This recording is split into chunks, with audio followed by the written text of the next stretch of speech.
你希望我是官还是匪？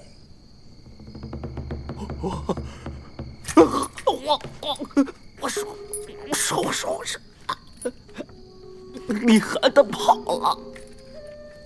他一个身负刑具的逃犯，能跑得出你这戒备森严的采石场？杀了他！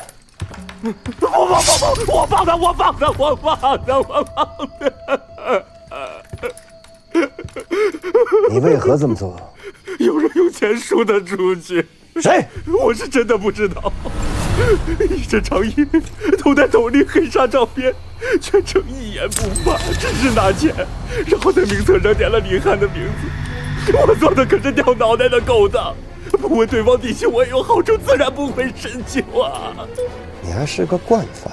不，我是一时糊涂。什么时候走的？10日之前。不过他真的一直患有麻风病，此事绝非虚言。就算我不放过他，没有几日他也会死的。交代。你好自为之吧，事后会有人来处置你的。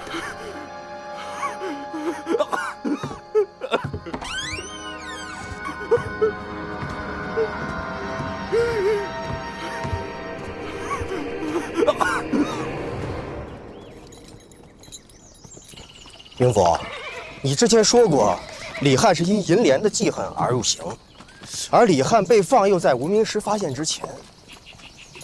如果这个无名尸真是徐凯，而且两个案件又有相似之处，那这个李翰因为记恨而杀人的动机就能坐实了。那保他出来的这个人，可能就是他的帮凶啊。最近长进不少啊。根据书画铺留下的粉末看来，告诉我们无名尸身份也是李涵。现在想来，银莲当时是出于恐惧，因为他当时就认出那个人就是李翰。回城之后去找一个乞丐，长发遮面，后不挡脸，因为麻风病而有残疾，形容特殊。既然形容特殊，就应该不难找。我是时候去见识一下银莲夫人的真容了。真容？马荣新认识这位霸宗大哥，好大的威风啊！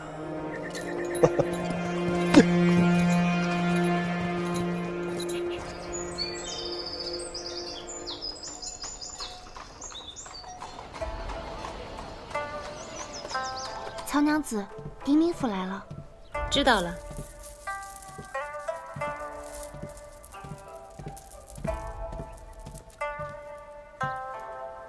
明府，让您久等了。不要紧。明府想必还未休息过吧？心绪烦乱，是难入睡。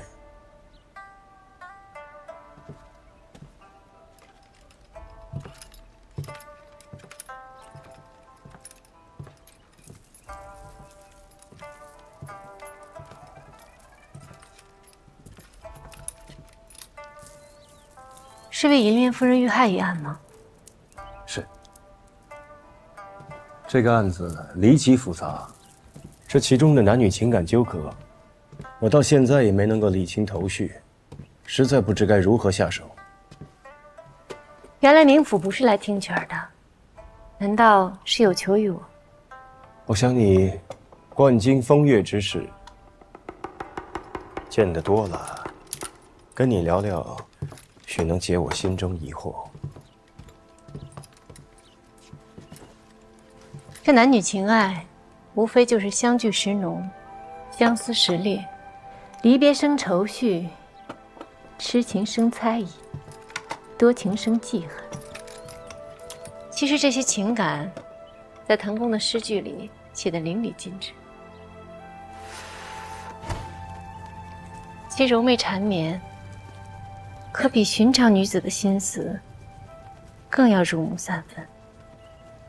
这我还真没品出来。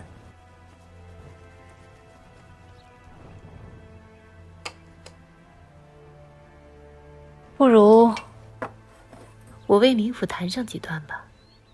如此，有劳了。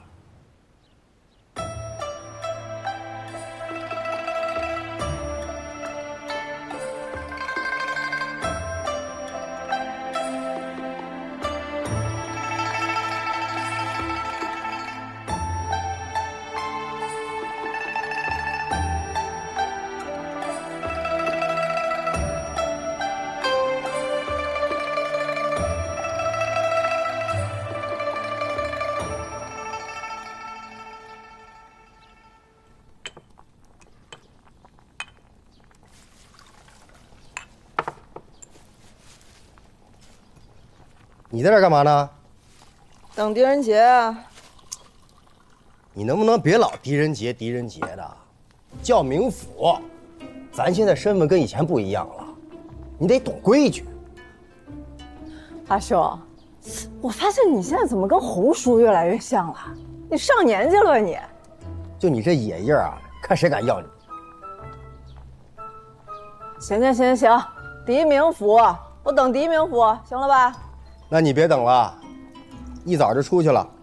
出去了？去哪儿了？不知道。那你跟我这儿瞎套什么近乎？你干嘛去？洪叔，少管我！我能不管你吗？你过来。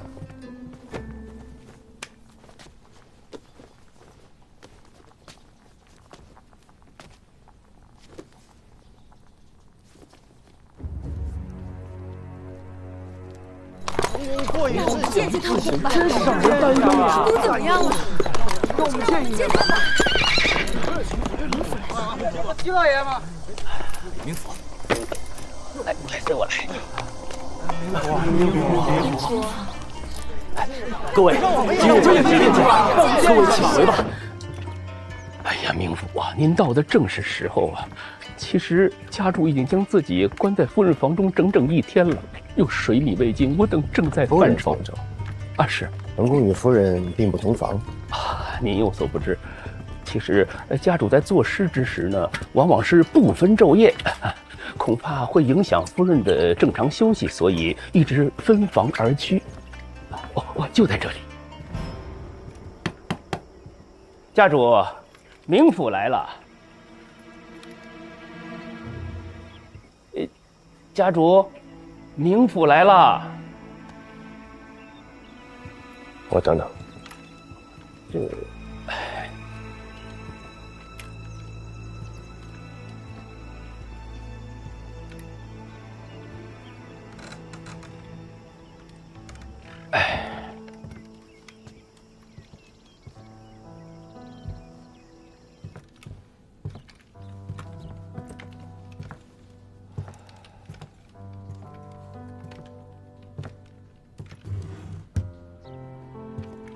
我在这里思念亡妻，不愿被人打扰。明府久等了，怠慢无愧。这里没有外人，还是叫我淮阴吧。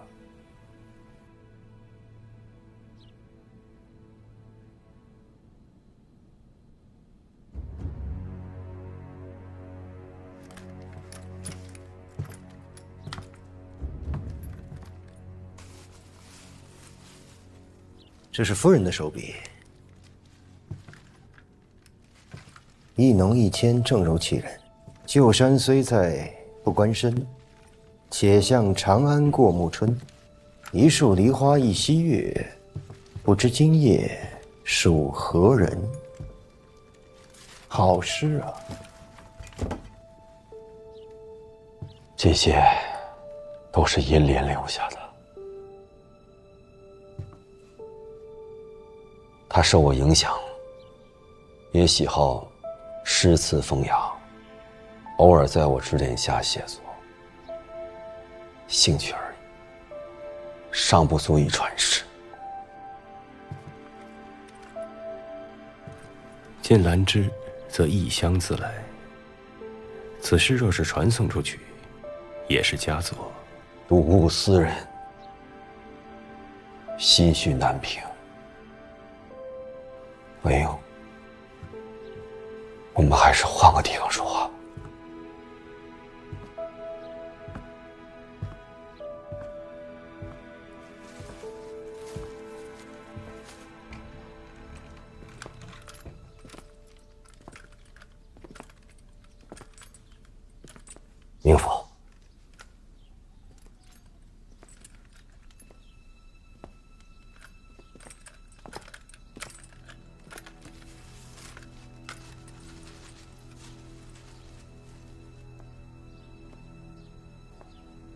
这首诗作，银莲生前曾托我修改，一直未能完成。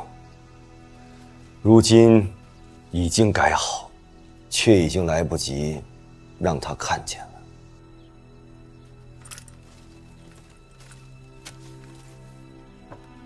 明府，坐。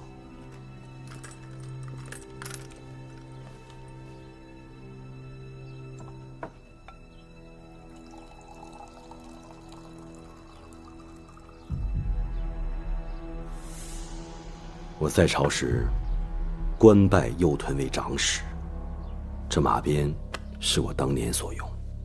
去之后，我一直把它带在身边，也算是纪念我数年戎马。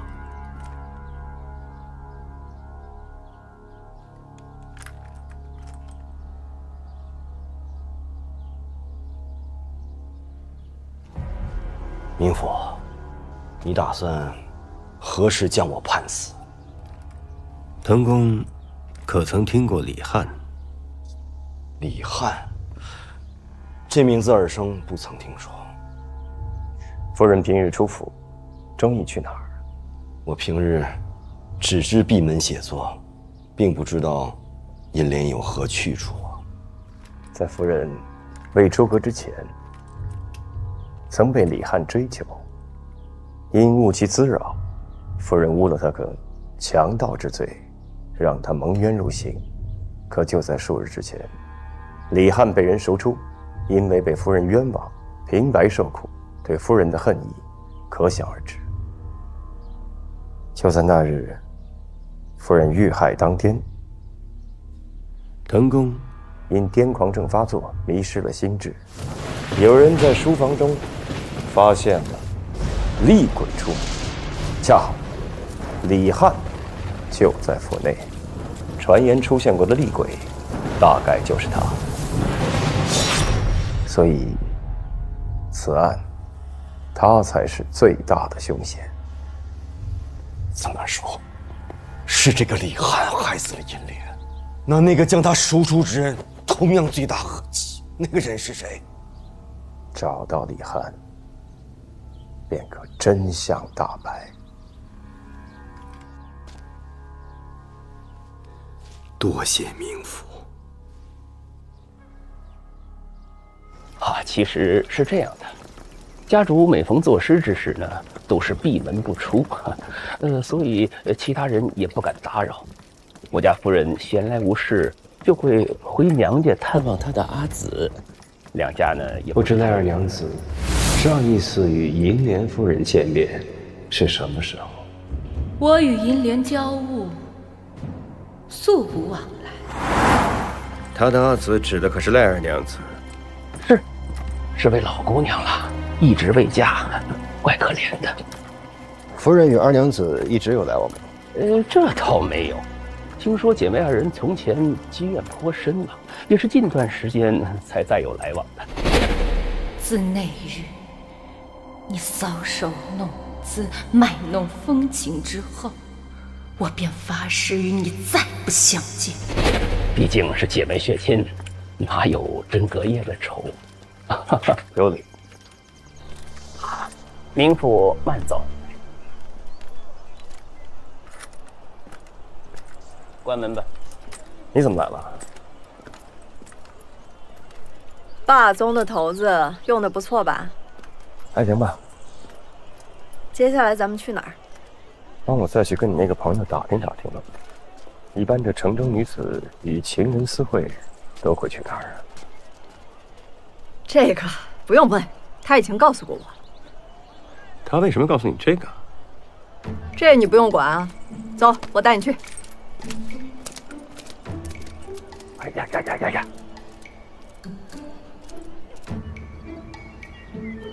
哎呦，贵人来啦！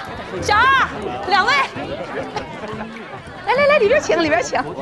一不吃酒，二不听曲，向你打听个事儿。啊，我们这儿就是吃酒听曲的地儿，打听事儿，那您可是来错地方了。官府查案，我是狄仁杰。哎呦，狄明府啊，这奸夫有眼无珠，听说你们这儿有一间房专供人幽会用，可有此事？哎呦，你看我们这是寻花旅游所在，不接待什么贫富贫富。只要不违反大唐律令，别的我不管你。是，只是我们这儿确实不做这桩生意啊。您若再问，我也只能如实回答。不瞒您说，我这儿确实有一间房，明府，你也要替我想想啊。在哪里？已经被人承包出去了。谁包的？来人黑纱蒙面的，我确实不知道是谁。带我去看。这恐怕不太合适吧？看来霸宗这头子不太管用啊！哎呀，大人，我没说不带你上去看的，就在楼上啊。那二位随我来吧。来，大人请。哎呀，看来这县官确实不如县管啊。便是这间了。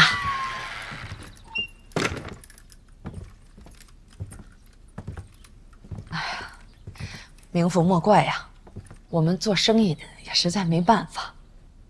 当真不知来者何人？确实不知。这间房子他从来不让打扫，自打包出去之后，连我都没有进来。那与他幽会的人，那就更不曾知道了。先下去吧。哎。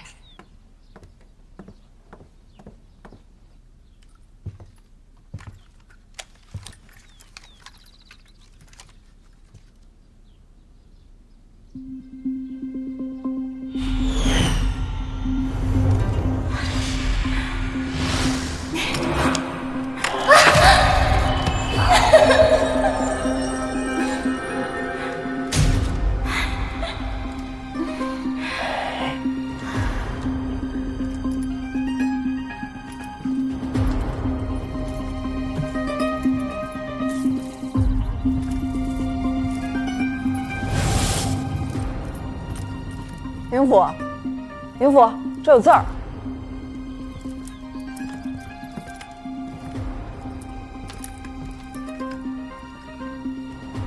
旧山虽在，不关身。这是银莲夫人的字。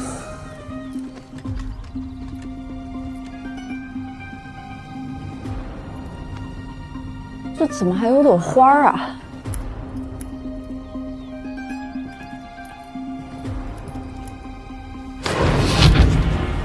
你如此大费周章就出来告诉我，这一切都跟徐凯有关。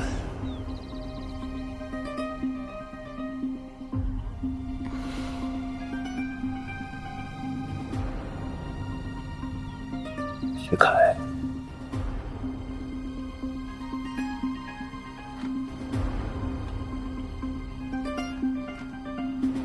明府，明府，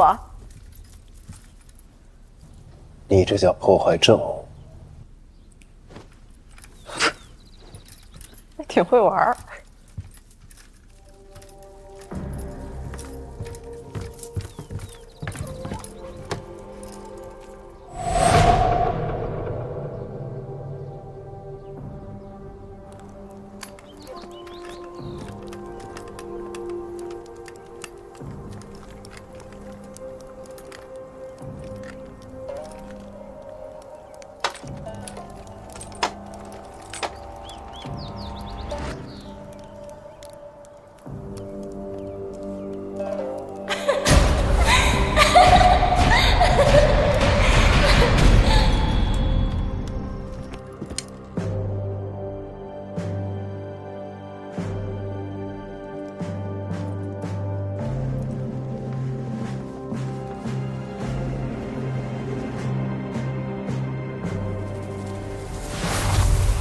那全都是我，他这一辈子最爱画我。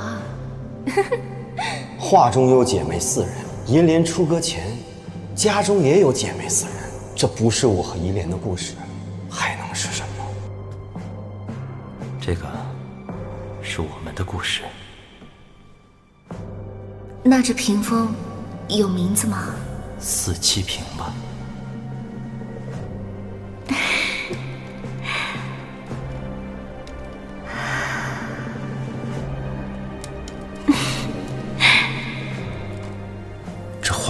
就是你。你和徐凯之所以偷情，是因为你们彼此相爱。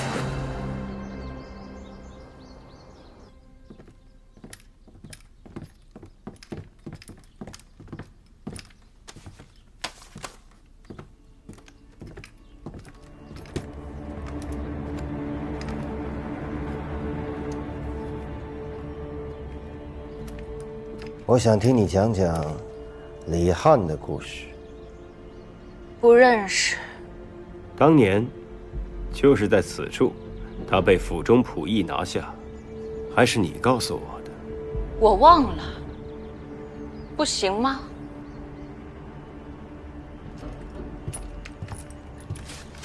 那你看看这画像上的人是谁？徐凯，是徐凯，他死了。他是怎么死的？是谁杀了他？你如何知道他是被人所杀？是谁杀了他？是他，一定是他。是谁？是我，是我害了你，一定是我害了你。不，是银莲。不要脸！水性杨花的东西，你都已经嫁为人妇了，为何还要纠缠我的徐郎？我和徐郎的事情不需要你来评价，而且徐郎从未喜欢过你。你胡说！徐郎是喜欢我的，他只是不愿意说出来。他是傻子，你还要骗自己到什么时候？你知道什么？不，是银莲这个贱人。如果不是他，你怎么会死？喜欢的是我，是我。你早就知道徐凯与银莲私会，对吗？不，他们没有。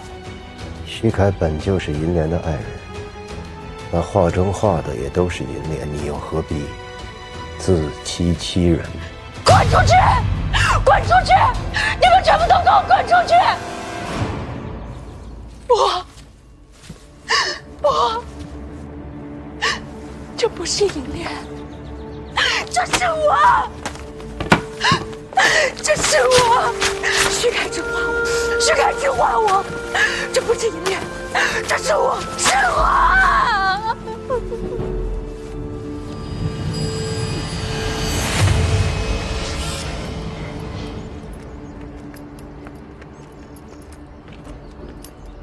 是时候请你的朋友帮第三个忙了。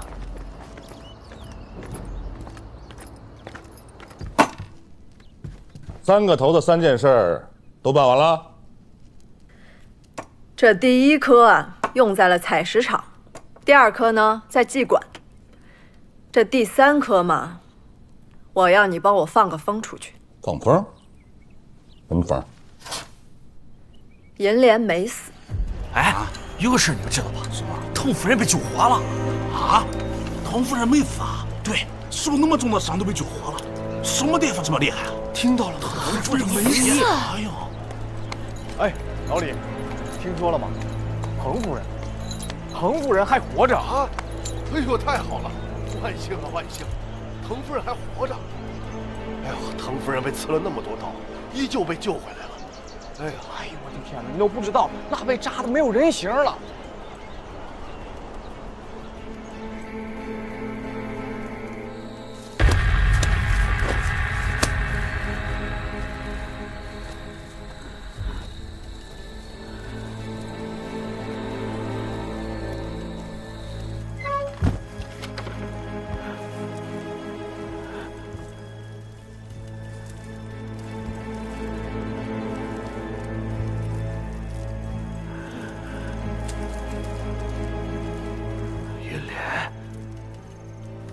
看你来了。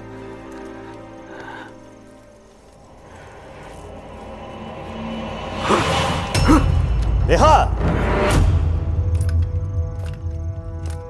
随我回衙门去。我不跟你回去，不去。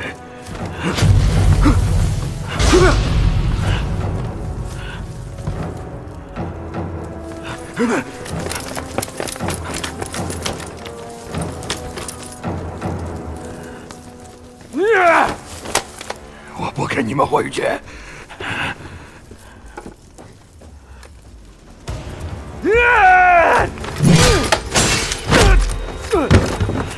勿要伤到性命！我不跟你去衙门！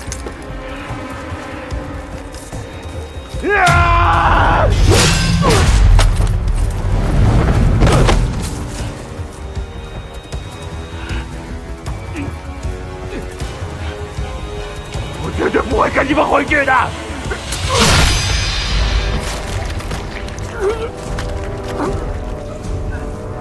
我小姨，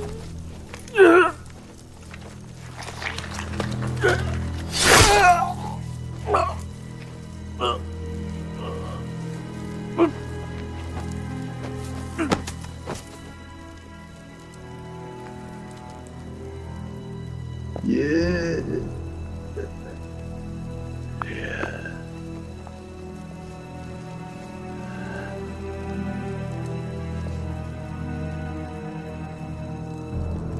你为何取人性命？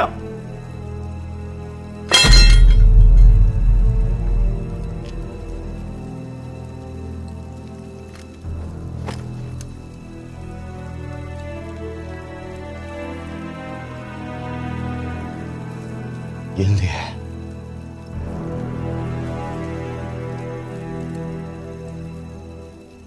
我为你报仇了。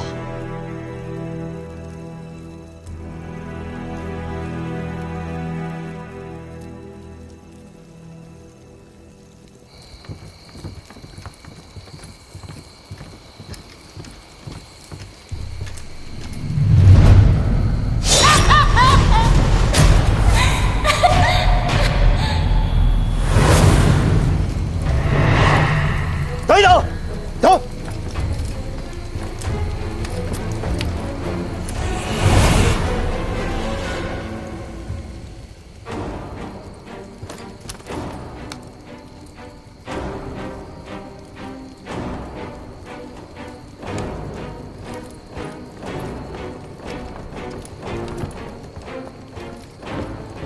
灵甫，怎么了？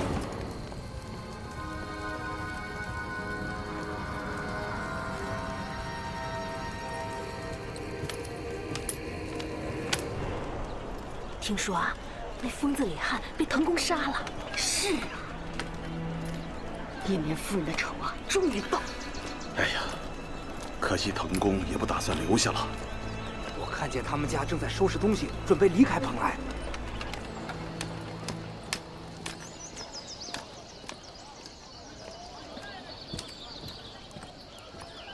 明府来了。曹娘子在吗？啊，她正在沐浴呢。啊，明府，曹娘子嘱咐过了，明府来了，无论何时何事，但入无妨。请。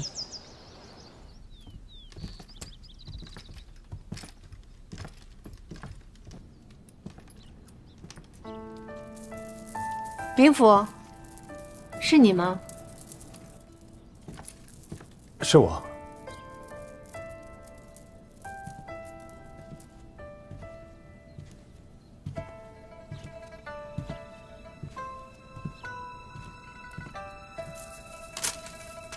还在为案件发愁啊？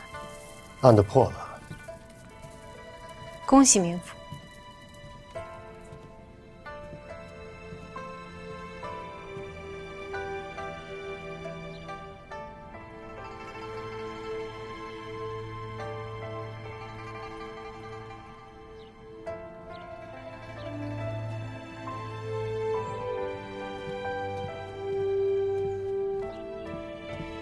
案子都已经破了，怎么明府脸上未见一丝喜色？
明府，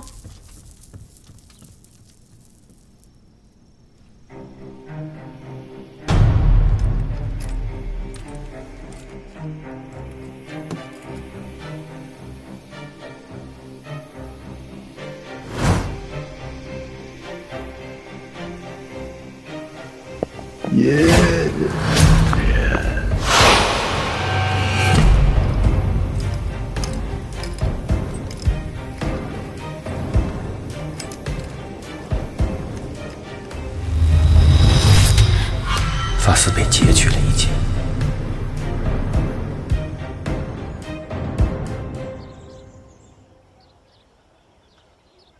狄仁杰，狄仁杰，哎，红叔，狄仁杰呢？别老狄仁杰的，叫明府。你这手里拿的什么？木强送来的木头，说是狄明府订购的，他们找了好久呢。红杉木。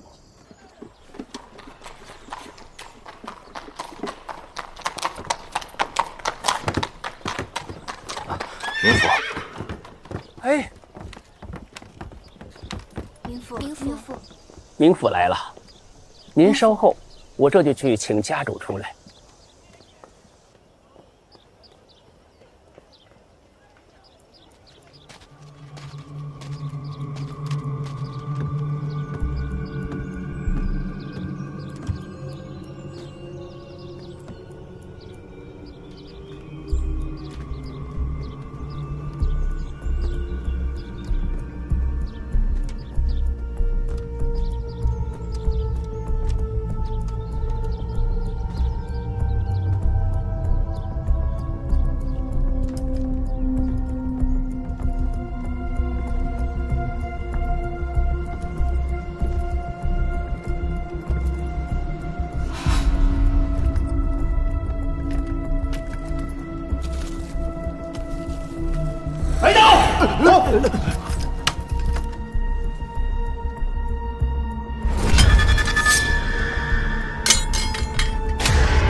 回英，来了，来了。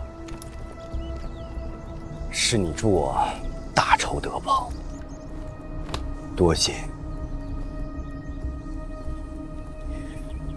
你应该也听说了吧？我很快就要离开蓬莱。离开之后，去哪里？无非是山林乡野。我除了写诗，一无所长。既然苍天留我残生，除了以诗寄情，怀念一联。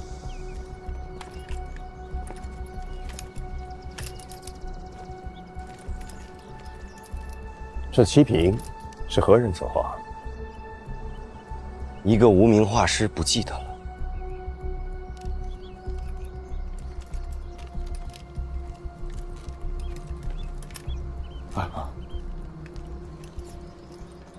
如此，华英不打扰了。明府公务在身，恕不远送。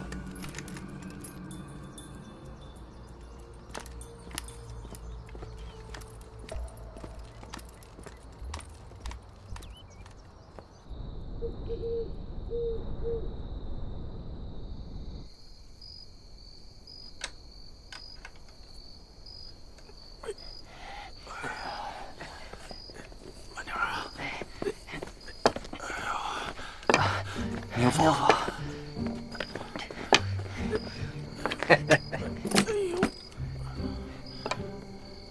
人形沙袋，欠练。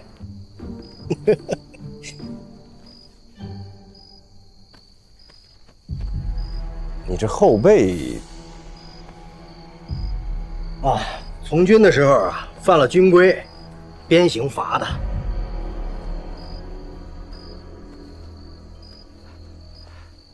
明府啊，这画若是无用，明日我便还给画铺掌柜的了。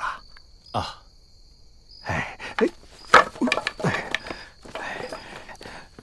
慢着，慢着啊，多谢啊。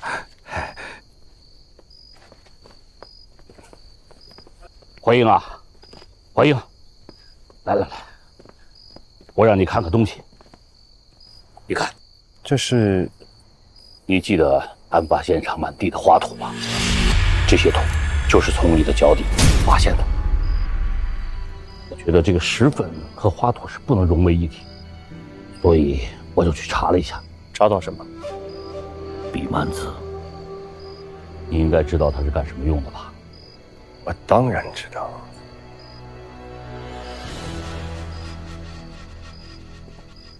乔太，备马，我要去请藤公。在他离开蓬莱之前，我想请他和银莲夫人再见上最后一面。银莲夫人在验尸房躺着呢，我就是要请他来一趟验尸房。人杰，外面有人找你，一个女的。明府，真是辛苦娘子了。一会儿到家久等。明府，那日未能唱完曲儿，明府便睡了。先将藤公诗集奉上，待日后一一唱给明府听。唱什么啊？什么日后？你们俩什么时候认识的？娘子有心了。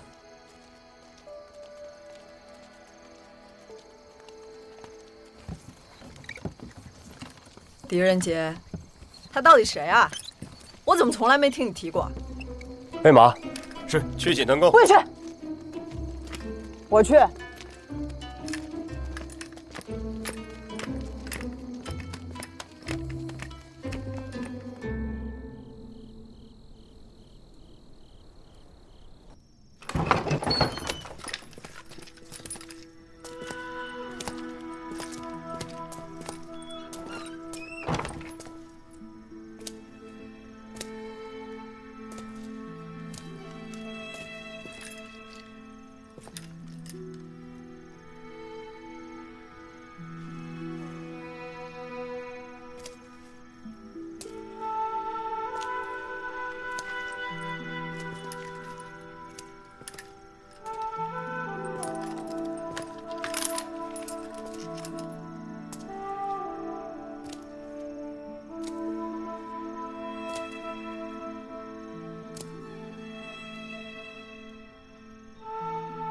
藤公可曾觉得夫人看起来有些奇怪呢？他额前的头发被剪短了。这是谁？是谁？不是我。我知道。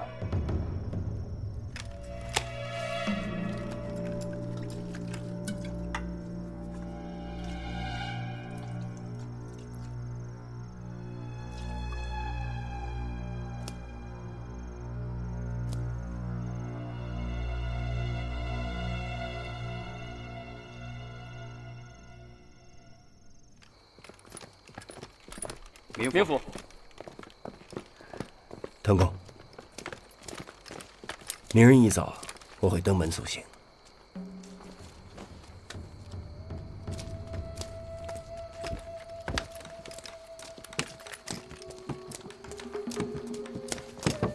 马荣，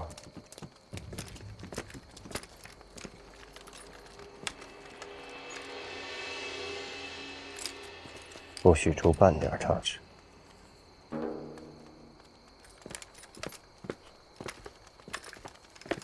怀英跟你说什么？哎，怀英啊！我是你大叔，你瞒着我？什么事儿你还瞒着我啊？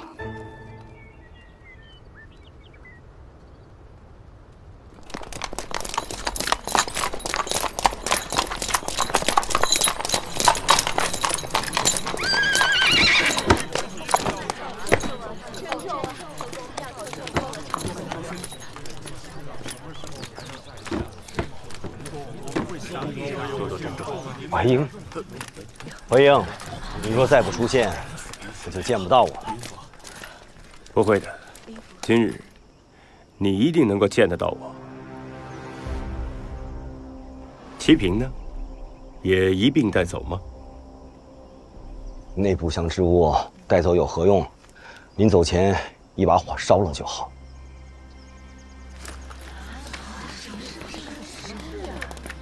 那齐平是滕公与银莲夫人爱情的重演，烧了的，不是把滕公与银莲夫人的爱情也一并烧掉了吗？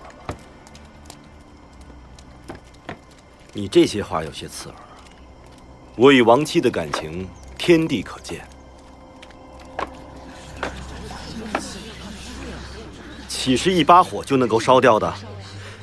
别着急，容我将齐平恢复原样，全当是送作滕公的离别赠礼吧。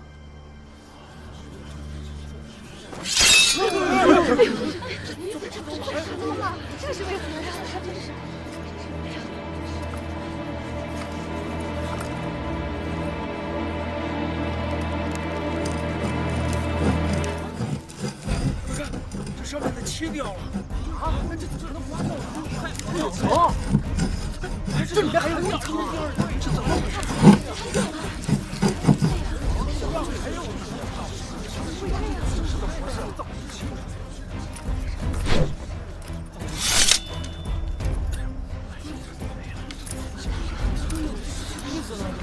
那杀妻图便是由特殊颜料绘制，一遇热水便会显现。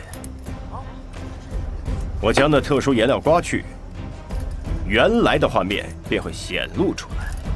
那日，你将一碗热汤药泼于其上，便制造出了一幅触目惊心的杀妻图。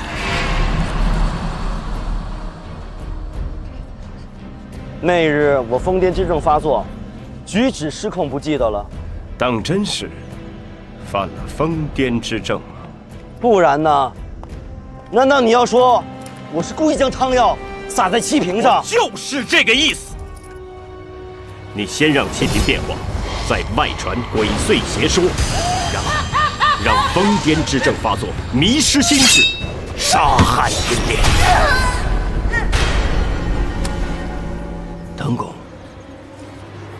这便是你的计划，杀害银莲夫人，得偿所愿。因疯癫之症杀人，大唐律令、民心、民意，便都站到了你这一边。银莲是李翰所害，这是你冥府断的案。我是说过，找到李翰，便会真相大白。我可没要你杀人灭口。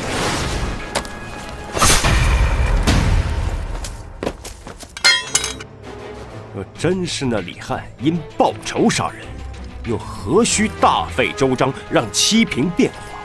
我为何要杀银莲？我曾问过你，这七瓶是何人所做？无名画师而已，何必再问？非是画师无名，而是你不想告知我画师的名姓啊！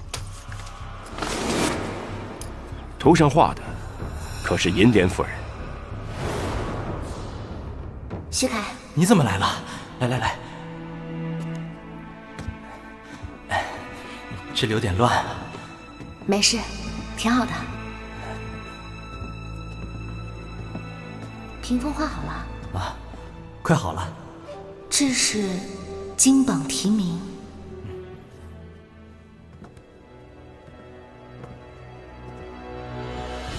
这画的好像是个故事。这个是我们的故事。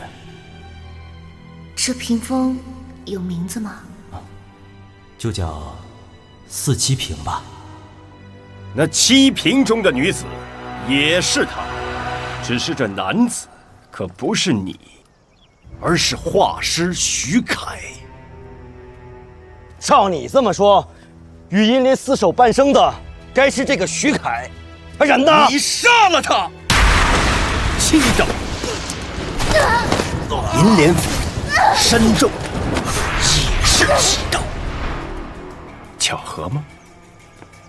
不然，只是我一直也没有参透，直到我在青楼包房外的墙壁上发现了你用指甲刻下的7道划痕。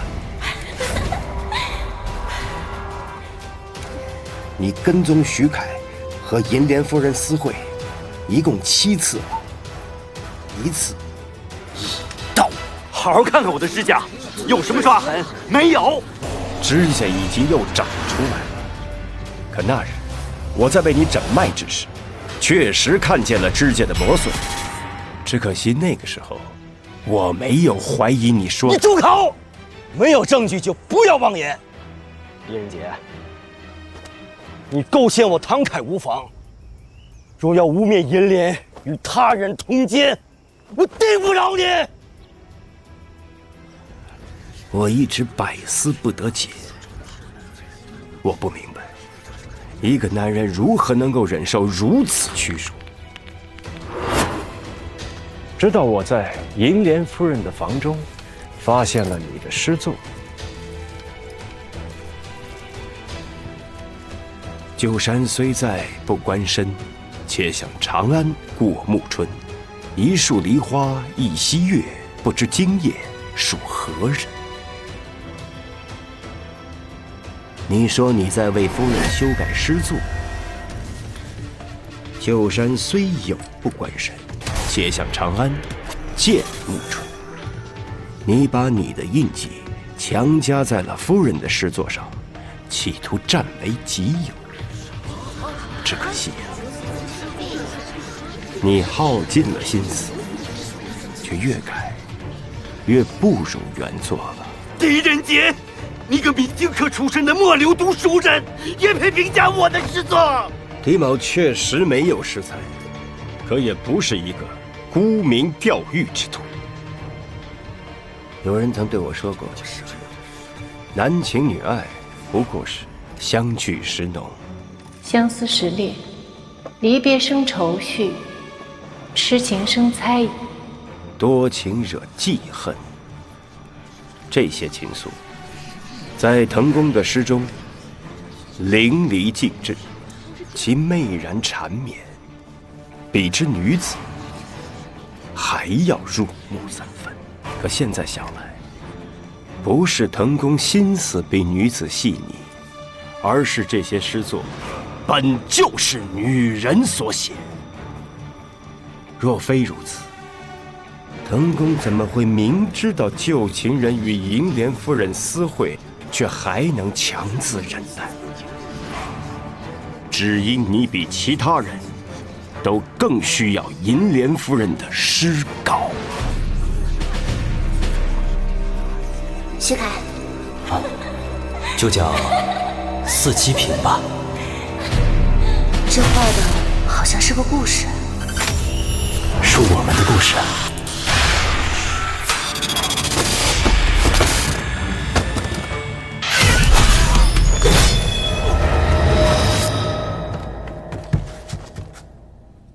狄仁杰，你给我滚出去！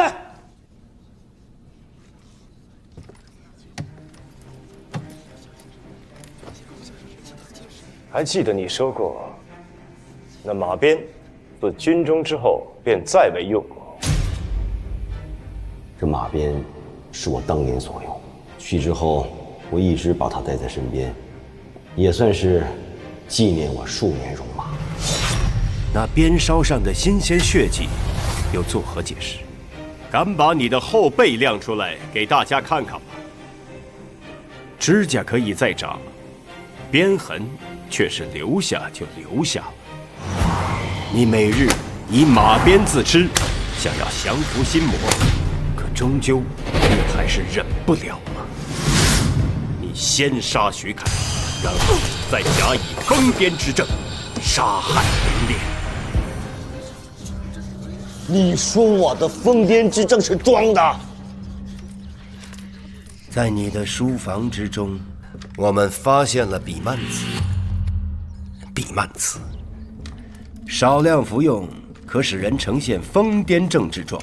为了杀害银莲，你不惜一连服用10余日，坐实了你的疯癫之症。我若真要杀妻，何须如此？一开始，你确实不想手染鲜血，所以你行贿私事，赎出了李汉。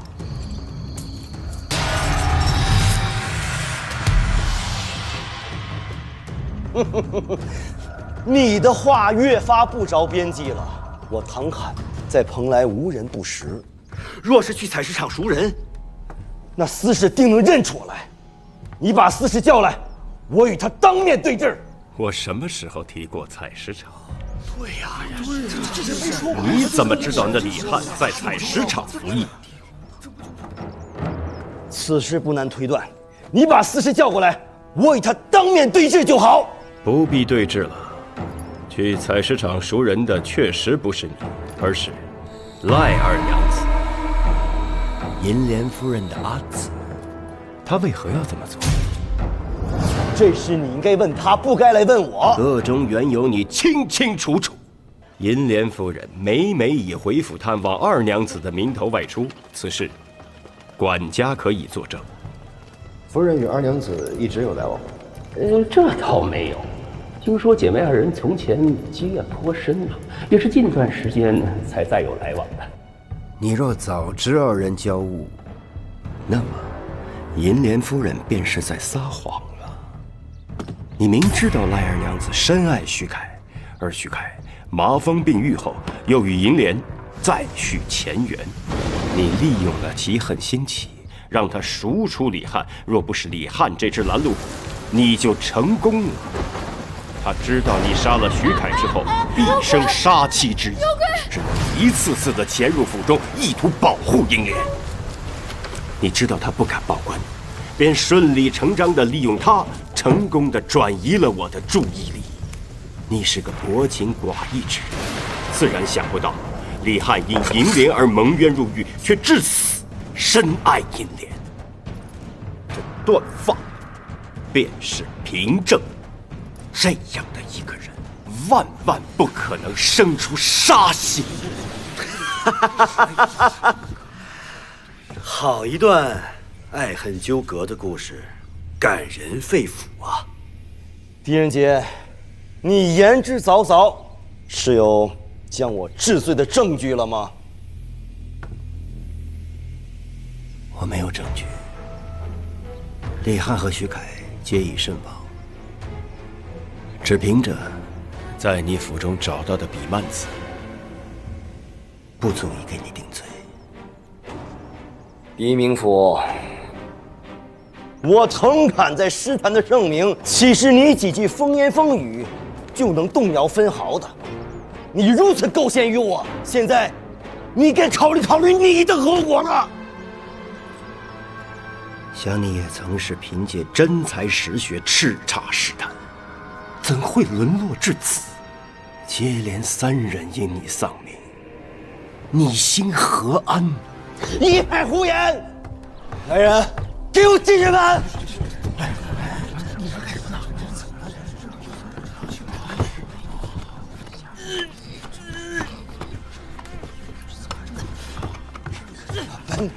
啊！踩！变成石头！石稿呢？我的石稿呢？在这儿呢。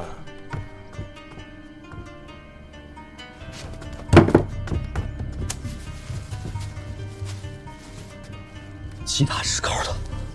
我其他石稿了。在去往长安的路上，是我吩咐马融入得府来，将他们都替换了。这些诗稿都是银莲夫人的笔体，是你还未来得及誊抄之作。你每日假装悼念，将自己锁在夫人房中，其实是在翻找遗作。我治不了你的杀人之罪，可你用银莲的诗作金鸡夺魁、欺君之罪，你照样难逃一死。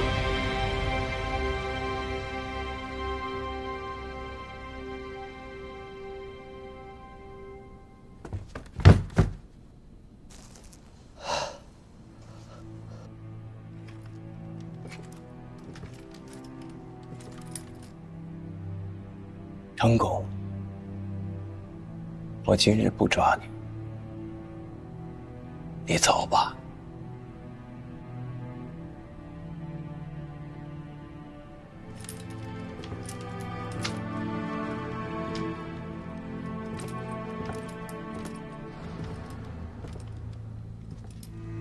可是你要记着，今日之后，你的一切虚名就是个笑话。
我在蓬莱长事已久，多有违背律令的地方。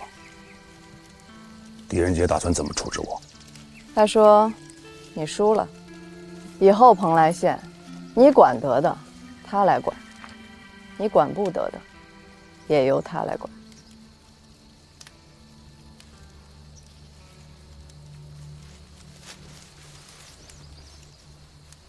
这雨终于停了，可不是吗？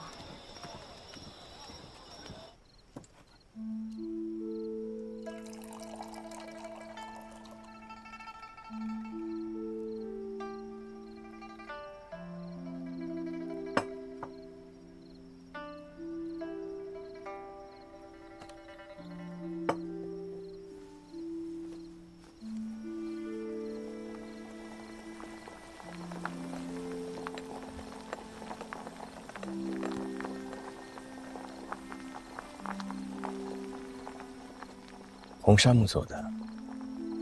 小时候在长安，有一户人家，千里迢迢从剑南道运了一棵，种在自家院子里，又高又绿，隔老远就能看到。天地入长夜，生死两茫茫。第一次做，要是不趁手，我再改。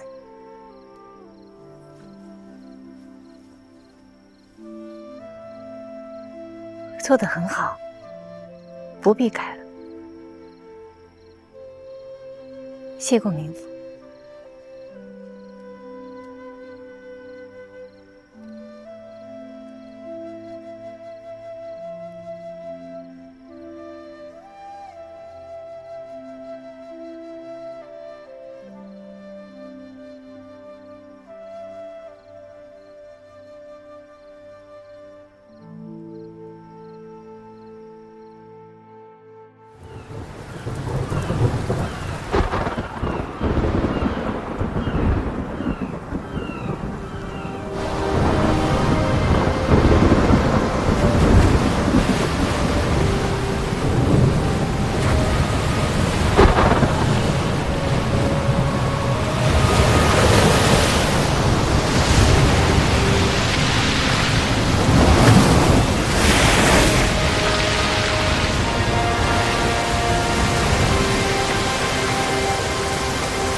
怎么在这儿碰我啊？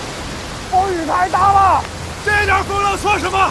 当年老子远征辽东，比小山沟的大浪都见过，你小子不会有诈吧？放心，这场好业我王立德跑了10几趟了，相信许了万年船。其他的兄弟呢？我让他们回去休息了。行啊，我去瞧瞧。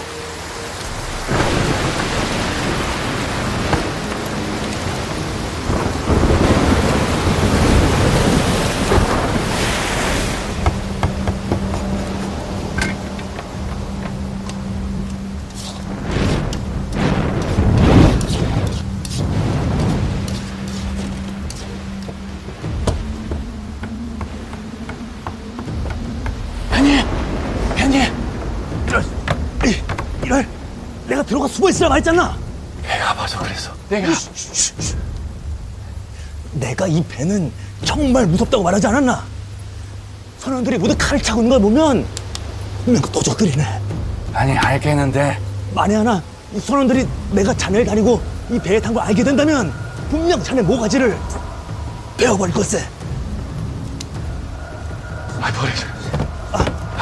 알겠어. 자, 이걸로 해결하시고, 이걸 해결하시게.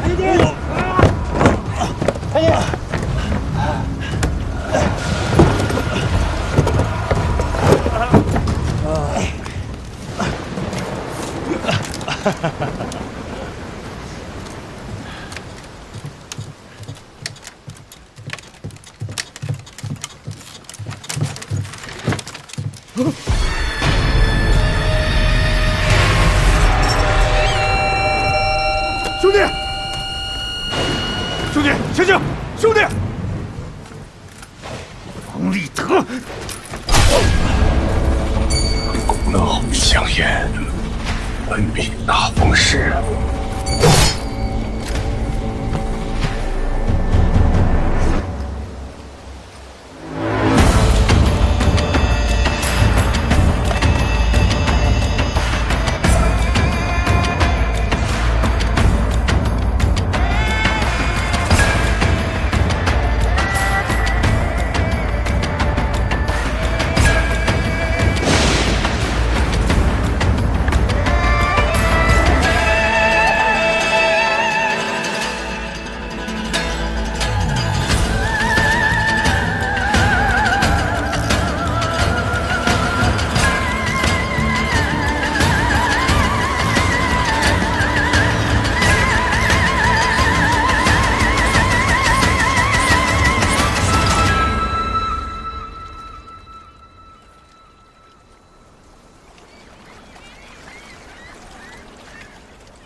意思是，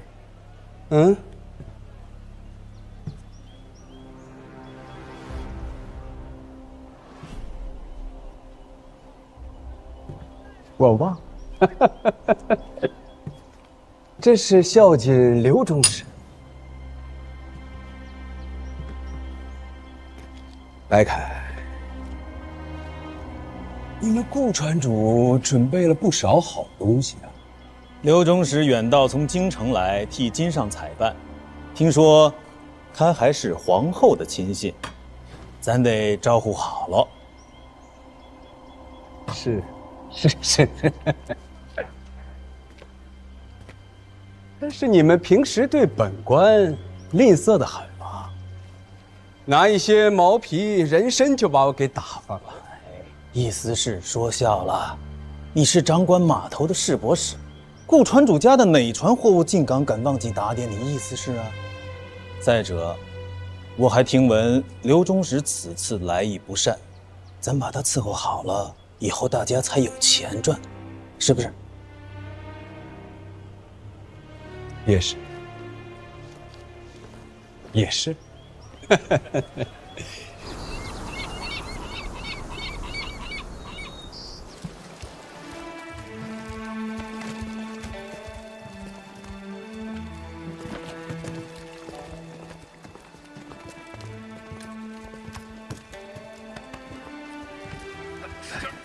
怀英，怀师，京城一别有1年多了，我还记得那个时候，在悲欢亭外为你送行，亭外一片落花，真是令人惆怅。那个时候我便在想，何时何月何年何地，才能与你重逢啊？我在这海域边地不是也挺好的吗？你瘦了，你怎么瘦了这么多？皇后当朝，很多官员不是被降职就是被废除，我也不例外。不听。说刑部有人陪着刘忠使来蓬莱，我当时就想，这要是你该多好，居然是我。本来想的，陪刘忠使赴完晚宴再来找你，怎么在这里就碰到你了？我是来这儿堵一个叫顾梦斌的船东，因为一个小案子，我传唤了他3日，他都避而不见。顾梦斌，这么巧，今天晚上做东的就是他。顾船主到。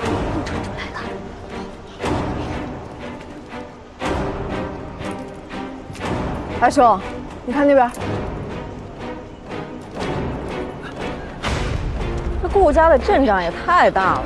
他是蓬莱最大的船主，这港口进进出出上百条船都是他的，他的船能开到倭国跟百济国呢。你们几个进去收拾一下。快！下说。意思是，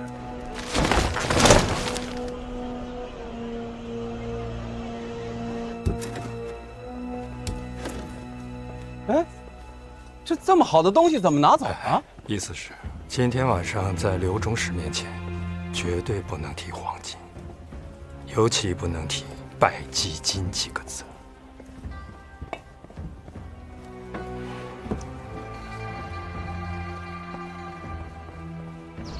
他们往帐篷里运人呢，看不见呀，肯定是什么宝贝。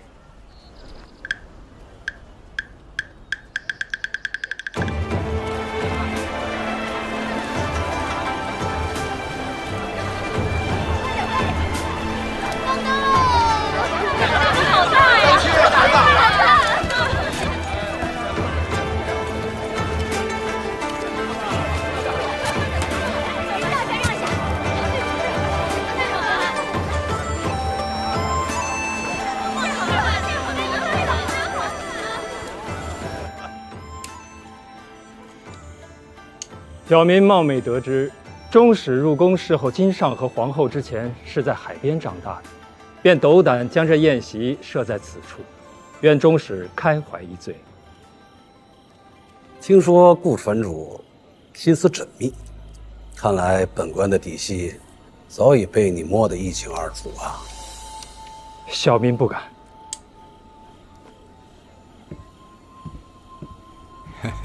忠使。下官在市舶使，主管海外进来的货物。不知刘忠使此次来，要采购点什么？那要看蓬莱有什么了。啊，都是些微薄之物，恐怕入不了金上和皇后的眼。下官请刘忠使先过目。我是个粗人，平生呢只好2样物事，一呢是听个曲儿，2是黄金。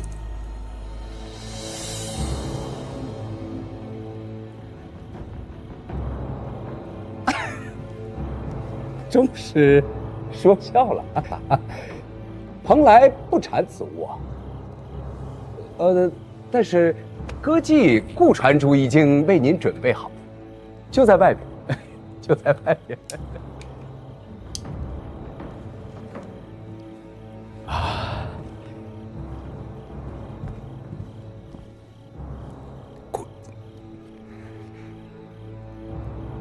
顾船主啊，还给您准备了一些薄礼，希望忠使晓纳。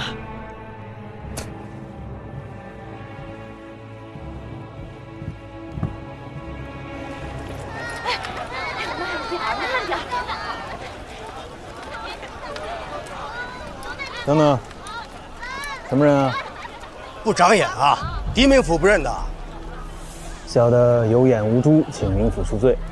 明府，之前就是这个叫白凯的衙人，我找顾传主，他从中百般阻挠。哎，一定是误会，小的怎敢？都站好了啊！别急了，别急了。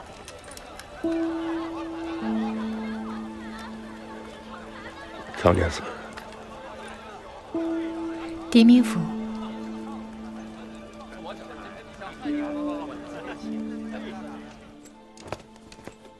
并刘中使，蓬莱县令狄仁杰求见。这是师伯使给刘中使的接风宴，让他来作何？听说这狄仁杰和侯府郎是旧相识啊。回中使，在下与狄仁杰确实有同窗之谊。我还听说，连皇后都对他颇为赏识啊。是，不过在下看来，他生性好动，在京城赠贤不闻暗读，奉皇后之命，在蓬莱施展权巧。请狄明府。是。有请狄明府。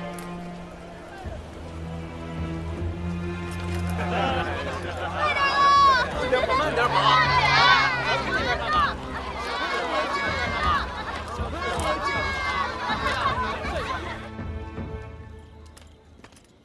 下官狄仁杰见过刘中使。侯府郎，意思是？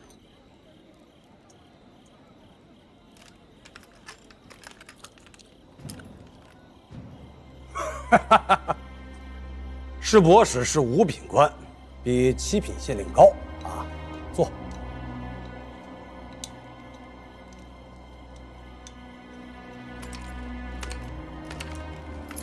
听说狄明府生性好动，这黑夜前来，不是为了蹭口酒吧？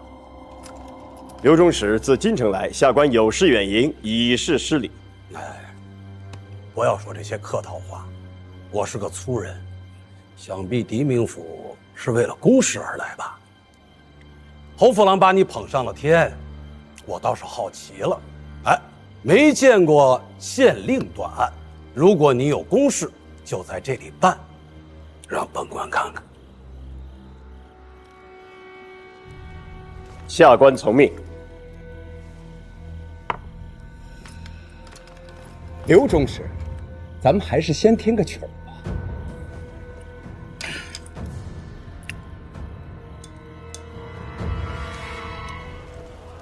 祭乐入。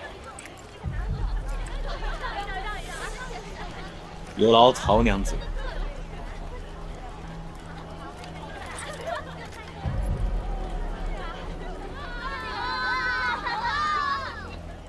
此画中人叫王内德，据说是顾传主手下的一个衙人，负责转运海外货物。狄明府，我早就跟你派来的人说过，我手下没这个衙人。哎，娘子，给刘中使弹一曲儿。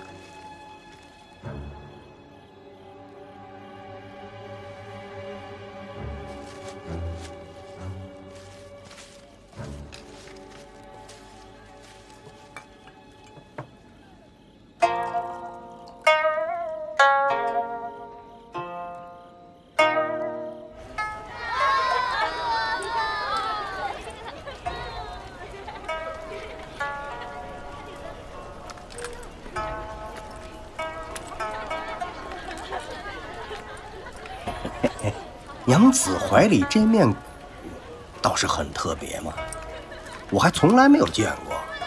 在下乔泰，请问娘子怎么称呼啊？我叫玉素。听口音， 저는 백제국 사람이에요. 哦，开爷莫管闲事。